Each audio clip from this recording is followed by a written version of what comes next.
Dalam konteks Indonesia, muhasabah itu sudah jadi perilaku ya.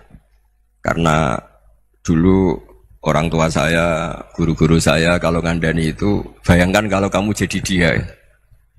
Jadi misalnya kita mentang-mentang atasan, otoriter sama bawahan. Bayangkan kalau kamu jadi yang bawahan itu kayak apa? Laukun tamakanah, kalau orang Arab bilang, bayangkan kalau kamu di posisi dia. Makanya guyonannya orang-orang Indonesia itu kan orang ngaramkan judi gitu, bareng dikasih tahu. Tapi yang menang anak jenengan, alhamdulillah. Ternyata ngaramkan itu karena ada anaknya. Kalau anaknya yang menang ya seneng. Meskipun itu guyonan, tapi saya punya padanan itu dalam kitab Hikam. Nabi Ibrahim itu Khalilur Rahman, tentu bencinya minta ampun sama yang namanya maksiat. Suatu saat beliau diterbangkan di alam malakut. Itu kalau di Hikam saya halaman 15 juga. Saya masih ingat betul. Mungkin kalau Anda beda halaman karena beda cetakan. Atau nggak punya kitabnya. Atau punya tapi tidak bisa baca. Nah itu jadi berbagai kemungkinan. Atau punya tidak bisa baca tapi dianggap jimat. Atau digo pencitraan. Banyak itu kaji-kaji tidak bisa baca kitab tapi di ruang tamunya kitabnya besar-besar. Pencitraan itu. Tapi ya bagus lah, nggak apa-apa untuk syiar. Setelah diterbangkan di alam malakut, diperlihatkan sama Allah. Ada orang pezina, ada orang syaribul khomri, ada orang mabuk, ada orang macam-macam. Allah tanya sama Nabi Ibrahim, bagaimana pendapat kamu Ibrahim tentang mereka yang maksiat? Kata Nabi Ibrahim, ya Allah habisi saja mereka. Mereka hidup di bumi engkau, makan rezeki engkau, kemudian mereka tidak taat sama engkau. Singkat cerita di fase itu, saya ulang lagi di fase itu, Allah nurutin. Sampai sekian peristiwa, mungkin 3 atau 4.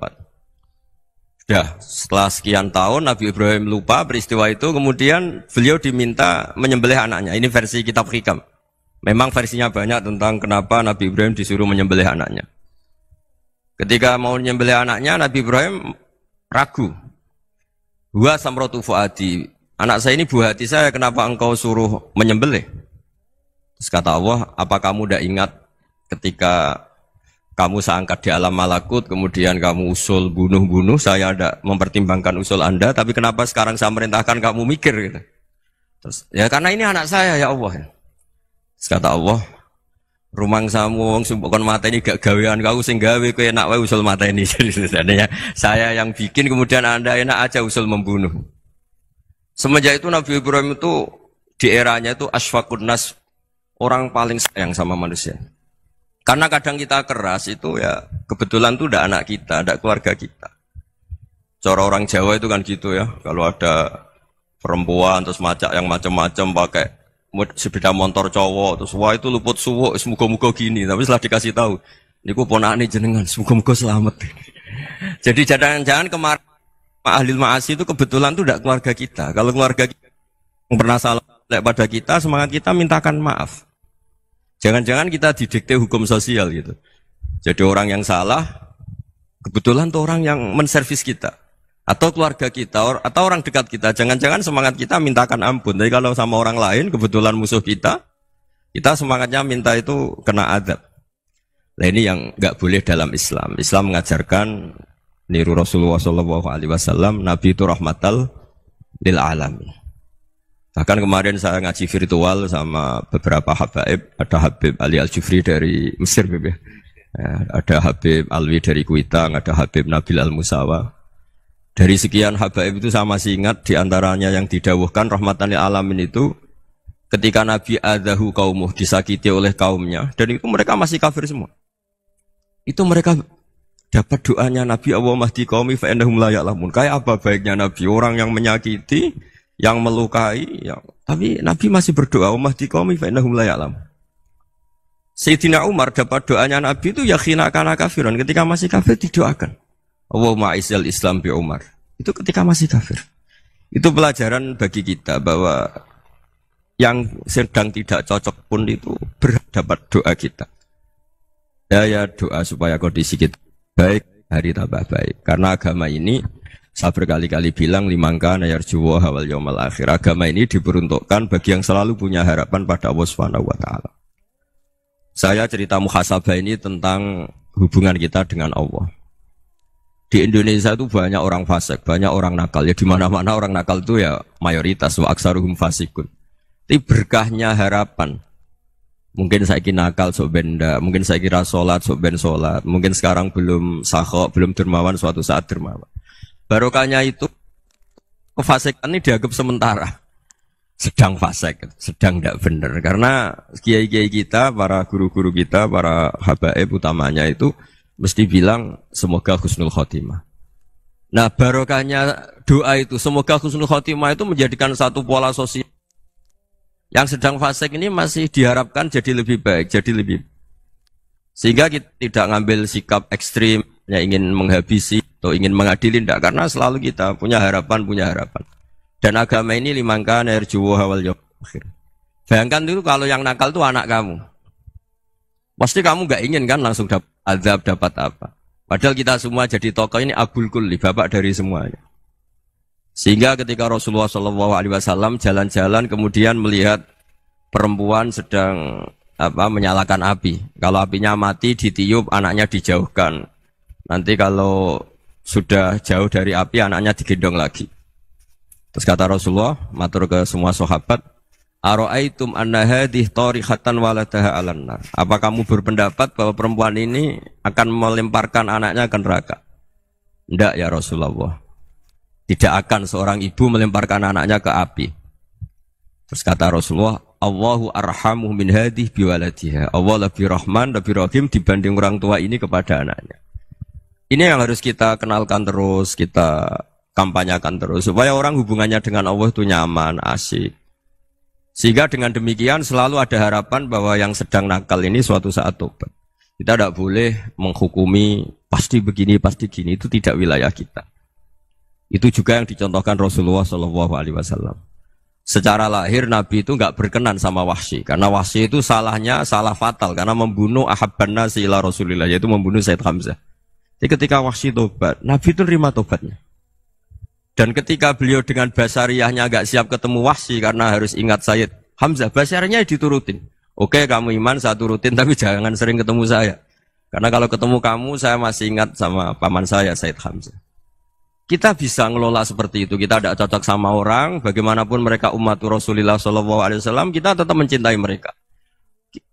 Misalnya kalau beda agama, mereka sama-sama orang Indonesia, kita mencintai mereka atas nama warga Indonesia. Tapi kalau misalnya potongannya ora cocok, beda kultur, bawaannya itu mangkel no coro Jawa. Ya bisa diilmoni, jangan ketemu. Wong sudah tidak cocok, ingin ketemu nyari solusi. Roh ini tok seneng itu kan ya repot itu. Ya sudah kalau nggak pati cocok ya jangan sering ketemu. Dan itu kita bisa memanage seperti itu tuh bisa. Saya berkali-kali cerita tentang Imam Syafi'i. Kalau dikasih tahu ya Imam Aba Abdillah, panggilannya Imam Syafi'i, tetangga Anda ini ternyata banyak yang nggak senang Anda. Jawabnya beliau senang. Ya bagus kalau gak seneng saya, ndak utang saya katanya. Jadi gara-gara sampean seneng aku ngatur aku ini kan. Nah, mungkin sampean ra seneng kan ya enak. Jadi hidup itu dianggap happy. Kalau seneng ya teman silaturahim, kalau gak seneng ya gak bakal utang gitu. Baru kayak seneng itu gak ganggu gitu. Jadi dulu itu orang bisa ngelola seneng ndak seneng itu bisa. Karena ada kearifan hubungan dengan Allah Subhanahu wa taala. Hidupnya selesai karena masyghul bi dzikrillah. Mereka sibuk dengan Allah. Makanya kata ulama-ulama tasawuf, kamu jangan melihat manusia perilakunya, tapi kamu juga harus ingat yang gerakkan semua itu Allah Subhanahu wa taala. Dengan demikian kita farah, kita senang. Makanya Nabi kalau ngutus Anas bin Malik kemudian enggak kesampaian yang diinginkan karena Anas main, ketika garwa-garwani Nabi agak tersinggung, Nabi andaikan Allah menghendaki yang saya inginkan kesampaian, pasti itu kesampaian. Jadi dianggap kegagalan Anas enggak manggil yang dituju Nabi itu ya kersane Allah, ya enteng saja.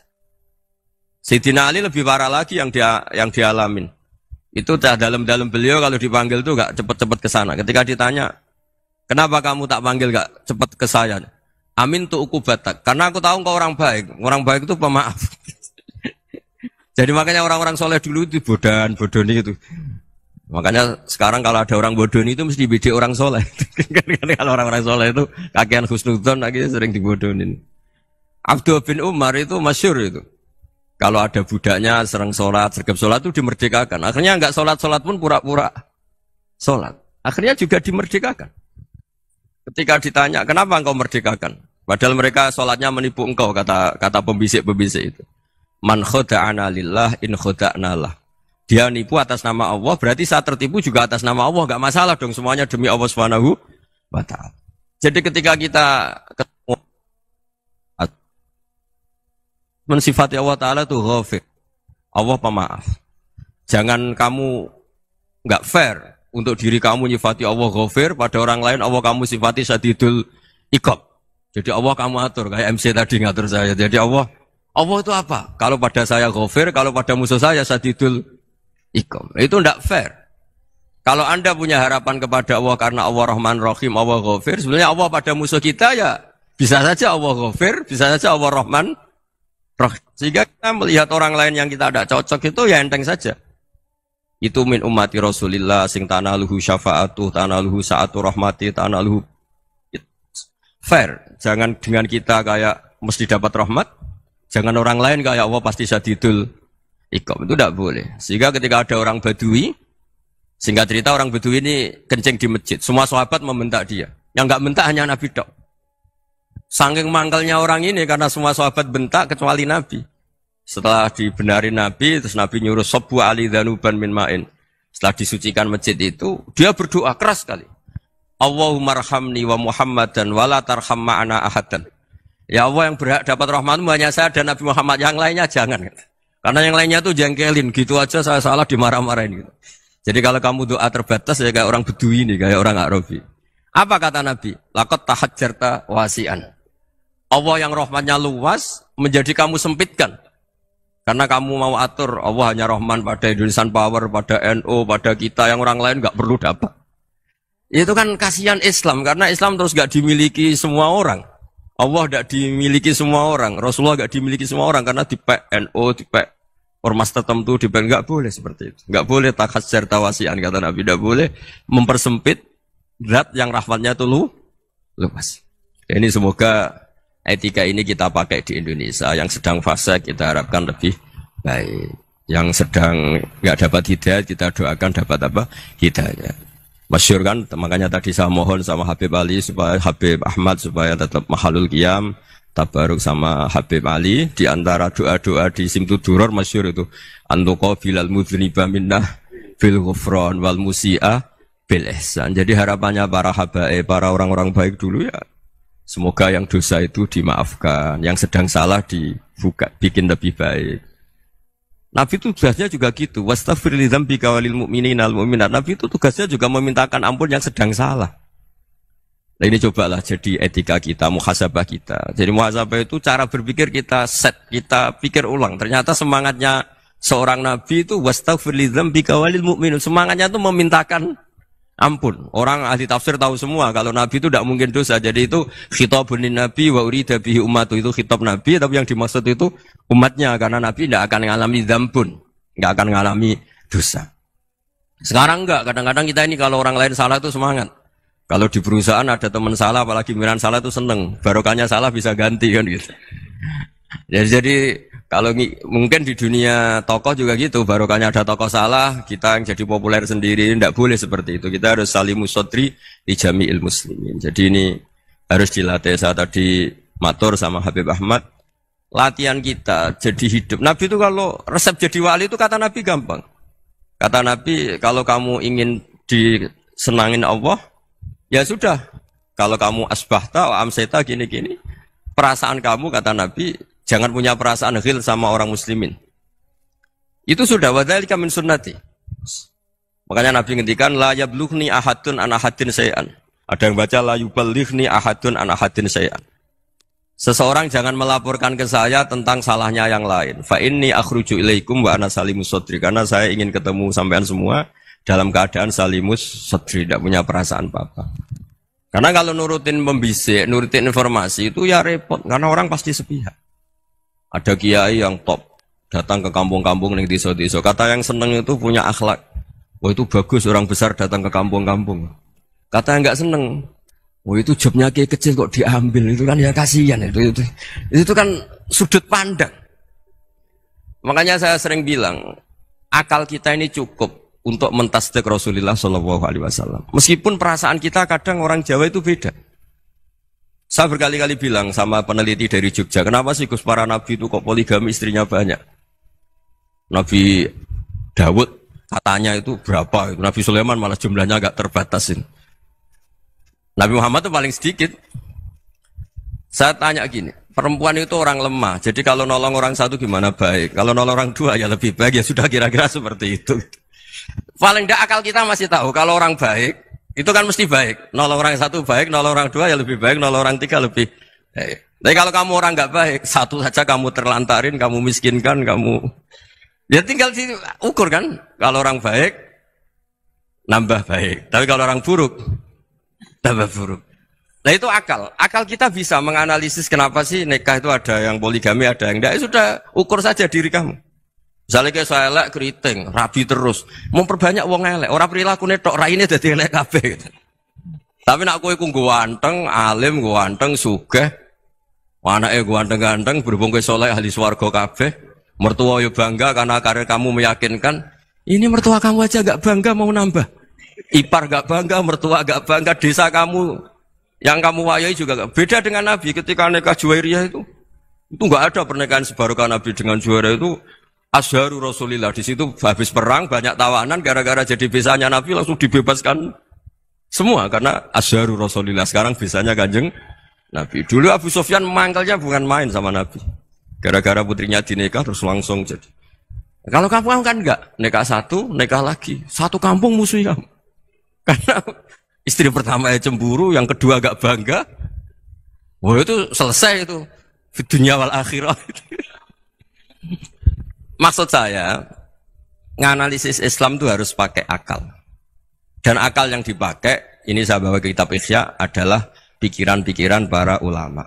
Makanya ketika Imam Ghazali ketika ditanya, fakaifa bi muslimin fasikin asawaha fi jami'i amri. Kalau kalian ketemu orang fasik, orang Islam tapi fasik, perilakunya enggak ada yang benar. Kata Imam Ghazali jawabnya lucu, aneh.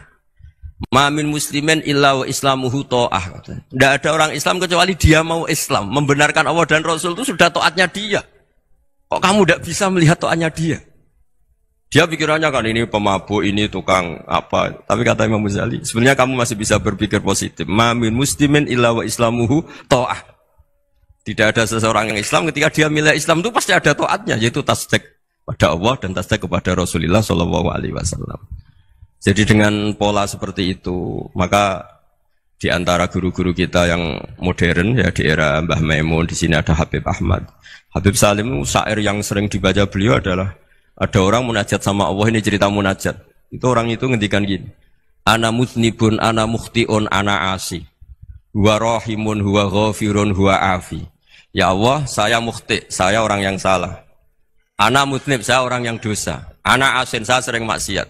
Tapi engkau ya Allah, engkau ghafir, pemaaf. Engkau rahim, maha pengasih. Engkau afin, yang mudah memaafkan. Terus kata orang ini, ya agak kurang ajar, tapi saking senengnya sama Allah. Qobal tuhunna salasatan bisalasati. Ya gini saja ya Allah, sifat engkau diadu dengan sifat saya. Engkau Tuhan, Gusti, enggak boleh kalah katanya. Terus wasatah liban ausofu ausofi, dan engkau pasti pemenangnya gitu. Jadi ada orang rayu Allah dengan cara seperti itu ya ada ya. Saya ini manusia, salah saya banyak. Engkau ampunannya banyak. Engkau Tuhan, Gusti, enggak boleh ampunan Anda, ampunan engkau kalah dengan salah saya. Enggak boleh Tuhan kok kalah. Nah, jadi untuk supaya orang punya harapan gitu. Banyak juga wali-wali yang jadab ketika datang ke makam Rasulullah SAW. Itu kalau dongo ya agak kacau sebetulnya, cara syariat agak kacau. Ya Allah, engkau punya dua pilihan. Jika engkau menjadikan saya soleh, surah habibu, yang senang kekasihmu, yaitu Rasulullah SAW. Tapi jika engkau menjadikan saya fasik, surah aduuk, yang senang itu setan. Monggo jenengan mau menyenangkan kekasih jenengan, mau menyenangkan musuh jenengan, monggo. Jenengan bebas kok memilih. Nah, mestinya Allah ya senang menyenangkan kekasihnya. Jadi ya, intinya Allah dipaksa untuk menjadikan dia orang soleh gitu. Jadi kayak kemarin itu Pak Bu siapa? Yang kesini itu, yang sama jenengan. Kuliah kesini itu sama Habib Ahmad. Saya pertama nggak mau, lama-lama Habib Ahmad. Ini gimana, Gus? Orang taunya saya dekat jenengan, kalau nggak kasil saya waduh. Ini kayak doanya wali yang tadi. Nggak punya pilihan, nggak ada pilihan. Jadi saya mohon muhasabah itu dimulai cara berpikir. Makanya di sini sebetulnya teks ini supaya dapat barokahnya Ihya, ini kitab yang disenangi para habaib, para ulama. Sebetulnya teks di muhasabah itu redaksinya gini ya, yang lengkap. Hasibu anfusakum qabla an tuhasabu, wazinuha qabla an tuzanu, wa tahayya'u lil ardil akbar. Jadi ada kata wazinu, jadi ukur. Perilaku Anda ini diukur, ditakar. Misalnya kita sebagai suami kan ya punya hal-hal yang kita tidak ideal. Corong Jawa mesti pesek, cara rezeki ya pas-pasan. Dan kita juga kalau makanya agak boleh tanya istri begini, apa saat cinta pertama Anda? Pasti Anda kecewa. Orang jadi istri hanya korban terakhir. Gitu. Sudah. Karena orang kalau ngelamar kemana-mana gak jadi, yang jadi istri itu pasti korban terakhir. Gitu. Jarang istri pilihan pertama, jarang. Ayo semua yang nikah. Rata-rata itu pilihan Anda pertama Pak, dari sekian ditolak di mana-mana terus. Ya perempuan terakhir. Kamu juga korban terakhir. Gitu. Itu wali-wali dulu kalau ngandani kita itu sederhana. Antal ini masyhur diceritakan Habib Zain bin Sumit dalam kitab Al-Manhajus Sawi. Anta lam tajid min nafsika kullama turid. Fa kaifa turidu min ghairika kullama turid. Kamu yang ingin ideal saja, kamu tidak menemukan pada diri kamu untuk menjadi ideal. Kamu kan ingin ganteng, ingin punya uang banyak, ingin perilaku Anda sempurna. Anda saja yang punya keinginan tidak bisa mewujudkan keinginan Anda sendiri. Fakaifa turidu min ghairika ma turid. Jadi anta lam tajid min nafsika kullama turid. Fakaifa turidu min ghairika kullama turid. Kamu yang punya keinginan saja. Misalnya saya ingin punya uang banyak, perilaku saya selalu benar, gak pernah salah. Loh, saya yang ingin saja dengan diri saya, gak bisa untuk benar terus. Kok kamu berharap orang lain selalu benar? Jadi anta lam tajid, ya sama. Kalau kamu menuntut istri kamu itu ramah, neriman, apa kamu neriman sama wajah istri Anda gitu? Engko yo pola ning dindi jajaki sana jajaki sini kamu sendiri ndak kona apa. Jadi itu nasihat yang luar biasa. Anta lam tajid min nafsika kullama turid, fa kaifa turidu min ghairika kullama turid. Kamu mau menghormati semua orang, enggak mau kan? Kemudian Anda berharap semua orang menghormati kamu tidak ingin kan orang lain semua menghujat kamu. Sementara kamu enak aja menghujat orang lain. Makanya Rasulullah SAW itu luar biasa ketika bikin kaidah sosial. Apa la yu'minu ahadukum hatta yuhibba li akhihi ma yuhibbu li nafsi. Jadi kalau ukuran iman itu sederhana. Kalau sesuatu itu baik, nyaman bagi Anda, ya bayangkan itu pada teman Anda. Misalnya Anda bangun tidur sudah acak-acakan, nggak punya uang, utang jatuh tempo, kan nggak ingin ketemu orang. Ya kamu jangan bertamu ke jenis ini karena dengan kamu yang alami juga gak siap ketemu orang. Makanya ada Habib Alim itu dilapuri sama seseorang. Beb, dulu teman saya itu ketika saya kaya itu sering main ke saya. Setelah saya miskin, mereka tidak main ke saya. Kata Habib itu bagus, sunah begitu itu bagus. Coba kalau kamu dulu kaya, teman kamu main kan kamu gaya. Di rumah ada makanan, bisa hormat tamu. Setelah kamu miskin jadi buruh manol di pasar atau buruh bikin boto, teman kamu datang, malu enggak kamu? Mendingan gak datang gitu. Akhirnya baru, oh ya alhamdulillah kalau gitu. Loh ya kan dulu teman kita datang, kita ada Alphard, istri cantik, rumah bagus. Lah kita miskin, buruhnya orang pas dibentak-bentak, teman kamu udah datang. Milih datang kamu enggak kalau setelah kamu jatuh? Enggak kan? Jadi barokahnya ilmu itu terus. Ya, tapi kadang-kadang orang tuh, wah setelah saya miskin teman-teman enggak kasih ke sini. Ya kalau kamu sudah jatuh, teman-teman kamu situ jadi tontonan. Ya mulai sekarang cara berpikir itu dirubah. Dulu yang namanya kiai itu kalau diundang orang itu ya agak-agak senang. Semenjak saya itu agak rubah. Mengundang kiai, ngatur kiai itu tak haram-haramkan ya ada lumayan lah sekarang itu sudah mulai agak beretika. Dulu itu ngundang tuh tanggalnya ditentukan, jamnya ditentukan. Enggak mikir apa kiai saat itu nganggur, enggak. Punya wadifah, enggak. Dia milih tanggal yang dia nganggur, enggak mikir pas itu kiainya nganggur apa. Enggak. Ya saya hanya cerita aja, kamu tersinggung ya monggo, boten ya monggo itu kan. Jadi saya mohonlah supaya tadi saya juga matur ke Habib Ahmad. Jadi untuk orang merasa ikut sunnah Rasul itu gampang sekali kata saya Muhammad. Dulu Nabi berpakaian ala daerahnya. Kalau mikot ya pakai mikotu baladi. Karena Nabi orang Madinah dan beliau berdomisili di Madinah ya misalnya mikotnya dari Bir Ali misalnya. Tapi kalau Anda orang kawasan Tanim mau umroh ya dari Tanim. Misalnya kawasan Jirona ya dari Jirona. Artinya apa? Kamu ngambil mikot karena Nabi mikot misalnya dari Bir Ali, bukan berarti kamu harus seperti Nabi di Bir Ali, kamu orang Mekah, misalnya kamu orang Tanim, orang dia harus dari mikot itu apa? Baladi. Sama, makanya di fikih-fikih itu kalau teknik anak, Nabi orang Arab, halawiyatnya kurma ya kurma. Kalau orang Jawa sedegan, semua podo-podo. Ya, podo-podo manis.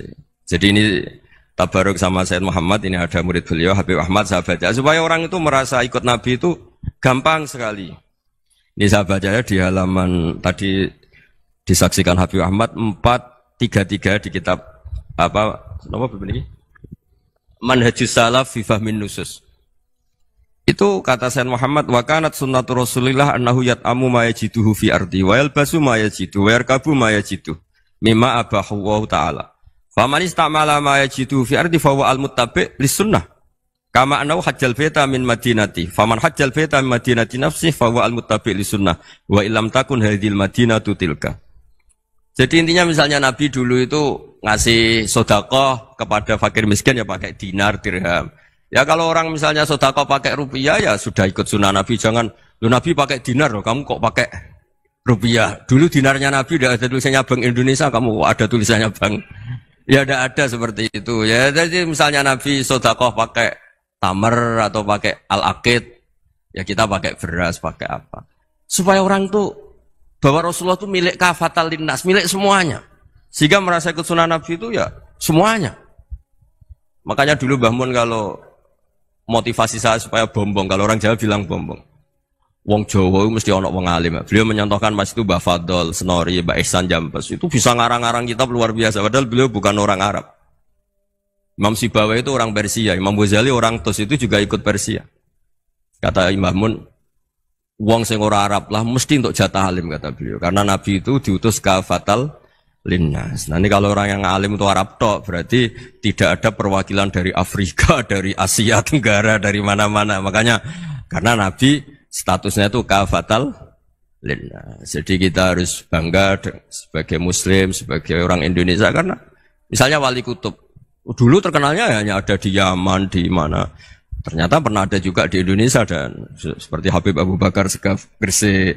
Jadi ya artinya kan tetap orang Indonesia meskipun beliau zuriyah Rasul kan ya sudah orang apa? Orang Indonesia. Zuriyahnya Habib Ali Simtuduror sekarang di Solo.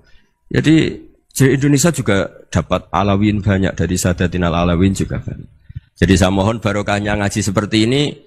Melihat orang lain tuh gampang, bayangkan tuh kalau anak kamu. Makanya Nabi, nanti kalau nggak percaya lihat di Hikam nomor 15 di kitab saya itu.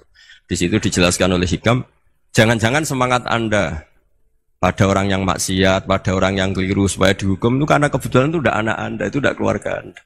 Coba kalau itu keluarga.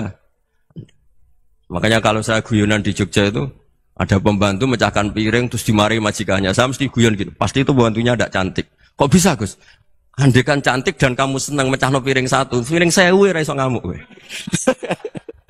Ternyata ngamuknya itu karena mecahkan piring apa karena plus tidak cantik? Coba jawab para lelaki ini. Kamu marah sama orang maksiat tuh karena maksiat karena plus itu udah anak Anda. Bayangkan kalau itu anak Anda. Itu hebatnya Rasulullah SAW.